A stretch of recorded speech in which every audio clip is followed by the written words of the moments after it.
Hi, welcome back to Not Your College Life. This is Lisa Beals. I am your host, and this is episode number 40. This week's episode is number 3 in my 4-part series about getting ready for your student to come home. Getting ready. Are you ready? Are you excited? Are you nervous? Are you ready one day and not the next? I get it. Okay, so my name is Lisa Beals. I am the Midwestern mom / college administrator who's done the college thing myself, put my kid and my son-in-law through college, helped them navigate that, and realized it is ridiculously hard. Universities don't make it easy for you. And I am here to help bridge that gap for you so that you can focus instead on helping that person become a self-sustaining adult and getting you to the finish line of graduation and empty nester syndrome. The finish line of graduation and empty nester syndrome. That's what we're all about here. Okay, so let's jump on into this week's episode. This week we have advice from the Techies.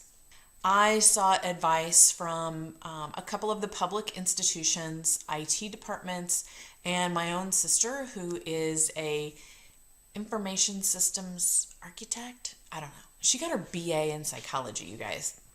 And she is a IT guru.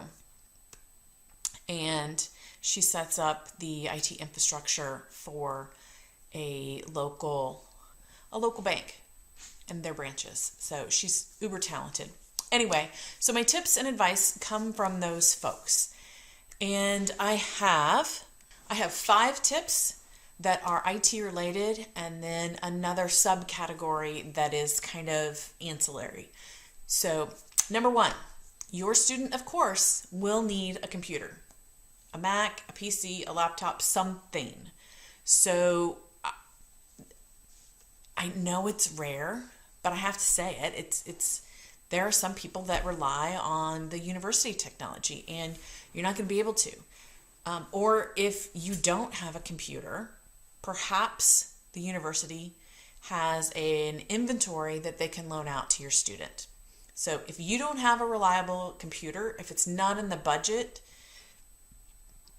if their computer has died or maybe doesn't have the memory or the bandwidth or whatever it is, if their computer is not going to cut it when they come home to finish, have them reach out now to a student success office on campus, a dean of students office on campus, to see about options for a loaner or an emergency loan to purchase their own.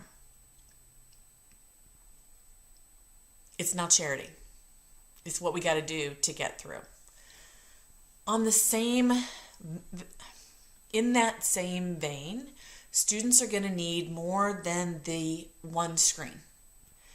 Because classes aren't going to be done, they're going to need one screen for the lecture, the recording, the slides, whatever the video. They're going to need one screen to consume, and they're going to need another screen where they can actually take notes. It's not efficient. You do it at work, right? How efficient are you using one laptop screen for all your business?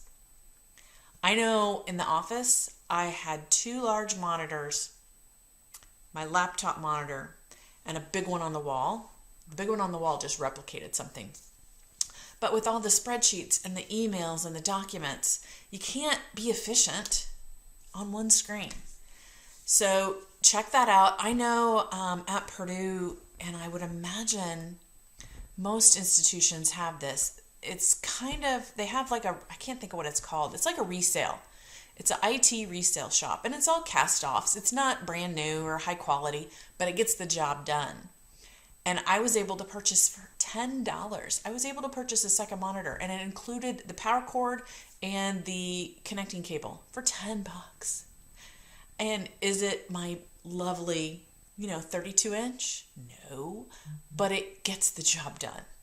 So if you don't have a second monitor, it's not within your budget to get one, and you can't connect to like a TV screen at home, check out the options for purchasing from a salvage department for IT on campus. It's not a terrible idea. Okay, number 2. Students need to make sure their devices are up to date.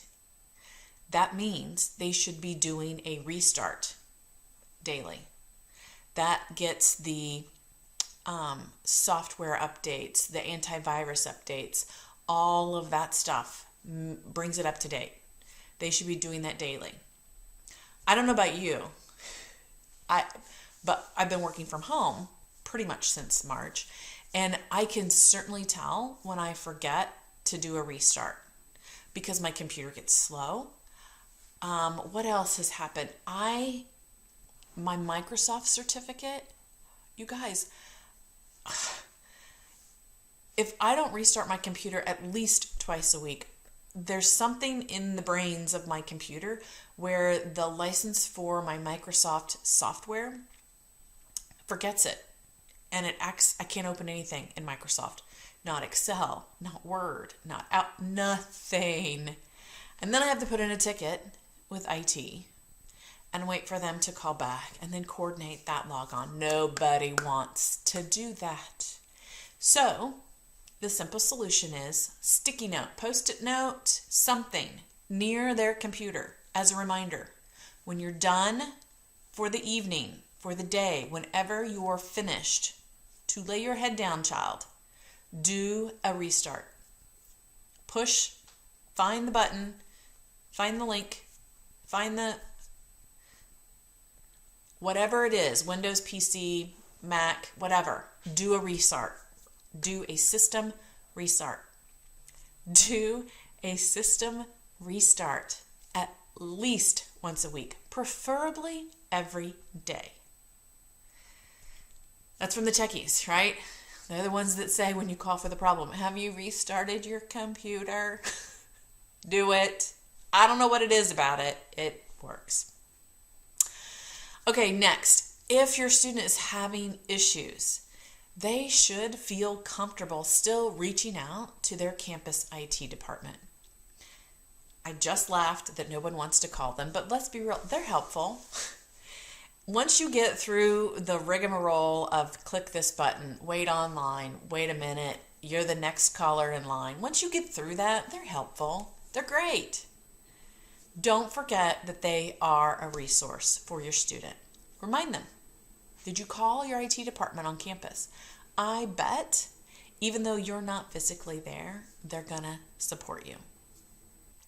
Okay, so moving on. For hardware, I'm going to recommend, or my people, my contacts, they recommend webcams if you don't have a laptop with a webcam already embedded, and headphones of some kind. I don't have a recommendation for wireless versus wired, over the ear versus earbuds, although I will say if they're wearing them for any length of time, the in the ear earphones could prove a little uncomfortable, create some sores, might get a little fatigue. So if possible, I would probably recommend over the ears earphones. Noise canceling would even be better to block out all of the noise that might be happening in the household. Just a suggestion. If your student doesn't already have a good set of earphones, wouldn't that be a remarkable early Christmas present? Just saying. Just saying. You might even get a good deal on it. Okay, so webcams, earphones. Make sure it has a mic for the earphones. If not, then if your student's laptop has a mic, that's certainly doable. Ideally, if you've got a desktop, obviously you're going to need a separate microphone. So a headset with a microphone is probably going to be recommended, okay? Some courses, I need to put this out here related to the camera. Some courses are going to require a webcam. Not because they just enjoy snooping into your home, which they might. I think we've all seen those memes of the craziness that appear in the webcams of the work from home folks. Anyway, that's a whole nother story. But what you may not realize today is faculty are going to want your student to have their webcam on, especially during finals, because that's going to be how they proctor the exam for cheating, right? I think I told you in the last episode, my nephew could not walk away. He could not leave the sight of the camera during the exam because then he would have been disqualified cheating and lost all the points. So it's going to be important that there is a webcam that's functioning, that your student knows how to work and can turn on for the purpose of final exam taking. I'm just saying. It's the reality that we're in. Then if they do have wireless equipment, so a mouse, headphones, webcam, whatever, if any of that is wireless, you want to make sure you've got some battery backup. Who has experienced going to that drawer in the kitchen and looking for the battery only to find you have every other battery size but the one you need? Go home, go out to the market, go to Amazon, stock up on your AA and your AAA and your 9-volt now. Go get your inventory, you're done. You'll use them, right? You'll use them.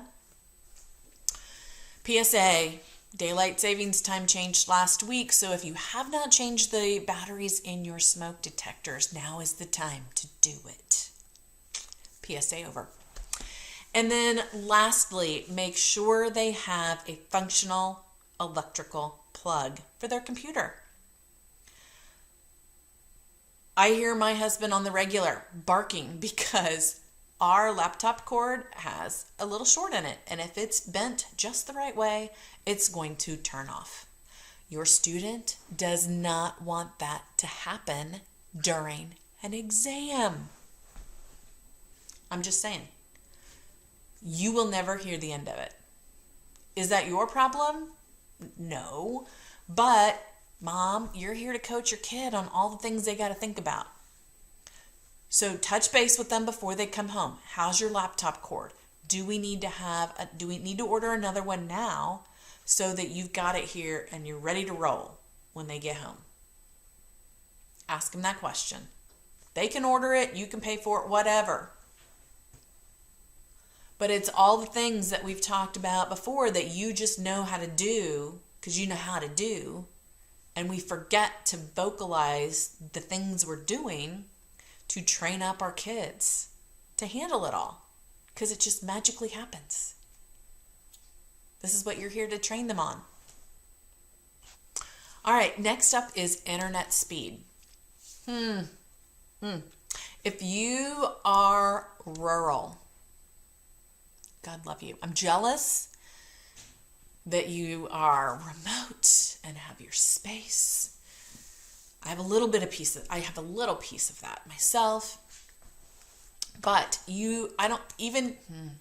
rural or urban or anywhere in between, you're going to want to check your internet speed and connection before they get home. One, like my sister said, you want to make sure you're getting the speed you're paying for. And if you're not, you should contact your internet service provider and have it fixed. You want to get what you're paying for. Your speed, if you don't know what your internet speed is, you should be able to see that on your monthly bill. So pull up last month's bill, see what your internet speed is, and then do a test. And friends, it's a Google search. How do I test my internet speed? It's a website. Plink. If I can do it, you can do it. I'm not a techie. How do I test my internet speed? Go to that website, let it roll. And it'll come back and tell you. And then you can respond from there with your internet service provider. The bottom line is if you can't stream Netflix without it freezing and buffering, your student's gonna be frustrated. It's not going to work well for them. So see if you can address this now before they come home. Then you've got the piece of who all is pulling on that internet. It might be working fine for you now, but when you bring one more person or two more people into the home, and now they're all competing for that same bandwidth, what's going to happen? Someone's going to struggle. So I'm going to suggest that you guys need to coordinate who's on when. If you're a work from home, or your spouse is a work from home, or if you have other students in the K-12 system that are doing school from home, if you guys can juggle who's pulling from the internet and not all be streaming or online at the same time, that's amazing. If you can't, if you don't think that's possible, then now's the time to reach out to your service provider to see if you can increase your speed at least for the 30 days from Thanksgiving to the end of the term, or maybe just November, December, and see if you then you can bump it back down once the semester's over. It's going to be worth your investment to increase that speed if you can, if you're going to have multiple folks at home drawing on that internet. No one likes the spinning wheel of death or the buffering. No one likes that. It's frustrating. It interrupts your groove. It interrupts your train of thought. And it's fixable. So let's fix it now. Okay? If you don't have Wi-Fi at home, it's not ideal to have your student parking lot take their finals. Right? The Panera parking lot. I'm going to suck on there. I'm going to sit in my car with my laptop and I'm going to pull the Wi-Fi signal from McDonald's or Panera. That's not the ideal situation. It's not the ideal. Interruptions, distractions, noise. You could also consider purchasing a mobile Wi-Fi, a hotspot through your cell phone provider. I know I've heard of a lot of employers doing that for their employees. I think at Purdue, a number of students that were rural and low income had the support of the university to get them a mobile hotspot. So if you're rural and you don't have good internet options, look into a mobile hotspot via your cellular, your wireless provider. That would be something really good to get on board and in place before your student comes home. Okay, here's the last little bit. This is non-IT stuff, but it's still going to have a big impact on your students' ability to be successful and finish strong. Okay? These are non-IT. So again, back to, do they have a place to connect to the internet, set up their workspace, and study with as little outside noise and distraction as possible? Again, reiterating the importance of that. They should have flexibility and time. So please don't put any constraints on your student. When they come home, they are still a student first. I totally empathize with wanting to monopolize their time and cater to them and coddle them and, all the things that make you feel good about being a mom. But slow your roll, mama. The semester will be done soon enough. You can do your baking and put it in a pretty little plate and set it outside their door or set it on the kitchen counter with a little card. When they happen to migrate down or into the kitchen to look for food, they've got a little care package from you on the counter. So get your maternal nurturing. Just give them the space they need until the semester's done. Their location should also be comfortable. Not too cold, not too hot. I sound like I'm talking about the Three Little Bears. But it needs to be a place where they can sit potentially for 2 hours straight doing an exam without having to get up. So it should be comfortable, It should have back support. It should be, I think the ergonomic people say you should have 90-degree bends. So 90 degrees at your hips, 90 degrees at your knees, 90 degrees at your, is that right? Yeah. 90 degrees at your elbows. Optimal. Screen should be eye level. Not down here, not up here, eye level. That is the optimal setting. So the chair should be comfortable. The keyboard should be comfortable. There should be appropriate lighting. Not lighting so it's a glare on the screen, but lighting so that they can see and not get some eye fatigue.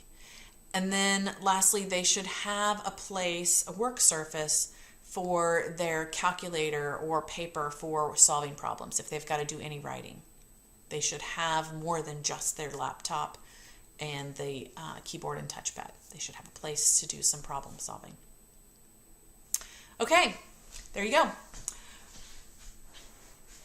Top 5 things you need to think about, +1, IT related from the Techies. So thank you to the Techies from Purdue and IU for your help and contribution, and to my sister for her contribution. I really appreciate it. Okay, you guys, if this was good info for you, you know what I'm going to say. Share this episode with a friend that you think they will find helpful. Really appreciate that. Also, I'm going to ask you to go to iTunes and give this girl a review. I'm happy to get 5 stars, but I will settle for less if you give me feedback. You know that's what I'm doing.